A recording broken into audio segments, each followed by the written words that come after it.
Maulang umaga sa inyong lahat mga katiktik. Ito ang dadalhin natin ngayon. Check muna natin kung may gasolina siya. So full tank pa siya mga katiktik. So ito ang dadalhin natin. Baka mamaya pag-uwian magbaha mga katiktik para ligtas tayo sa baha. Siyempre i-check muna natin ang tire pressure. Kasi medyo isang linggo to mga katiktik na stock. Ayan, bumaba nga po ang tire pressure niya o 20 na lang.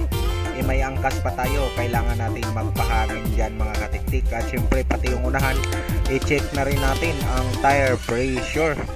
Tingnan natin kasi ang nilalagay ko dito mga katiktik, pag may angkas 25, ayan o 16 na lang siya mga katiktik, bumaba na yung tire pressure niya. So kailangan natin magpahangin. Dapat yan mga katiktik, yung unahan yan is 25 at yung likod is dapat 30. At kasama ko pala yung kapatid ko mga katiktik, kaya naangkas ko na. Tara mga katiktik, magpahangin muna tayo dito lang sa kabilang kanto para safe ang ating travels. Kailangan natin tama ang ating tire pressure habang tayo ay nagbabiyahe. Ayan. So dito lang yan sa kabilang kanto namin.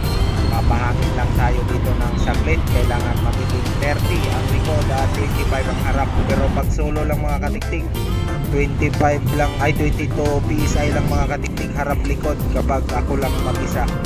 So dahil may angkas tayo, kailangan natin dagdagan ang tire pressure o yung hangin mga katiktik. So yan, hahanginan lang natin ng saglit.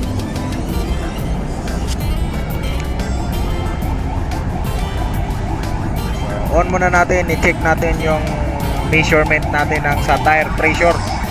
So sa tingin ko mga katiktik, nasobrahan, naging 39. Magkapaluya mga katiktik. Ayan natin mga katiktik, bawasan natin, naging 39 naman tuloy yung harap mga katiktik. Dapat dito mga katiktik is 25 lang pag may angkas tayo mga katiktik. Ewan ko lang sa iba mga katiktik, basta sa akin harapan 25 yan pag may angkas. Pero pag solo ko mga katiktik, harap likod parehong 22 PSI. Ayan. So yung likod naman mga katiktik, okay na yung harap, 25 na yung PSI nya. Yung likod naman ang gagawin nating 30 mga katiktik, dagdagan natin. So atras muna natin, ay angat natin yung gulong, ikutin natin kasi yung piton niya mga katiktik nasa taas. Ikutin natin, ikot lang natin ng bahagya mga katiktik.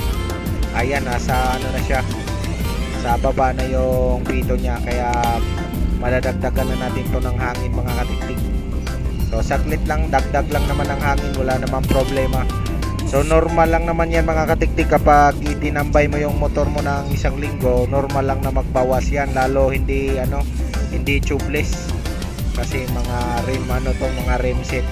Ayan, so 30 na mga katiktik, napakadali lang, isang sundot lang mga katiktik is okay na yung tire pressure natin. Kaya magbayad na tayo mga katiktik. Ayan, tara, let's go.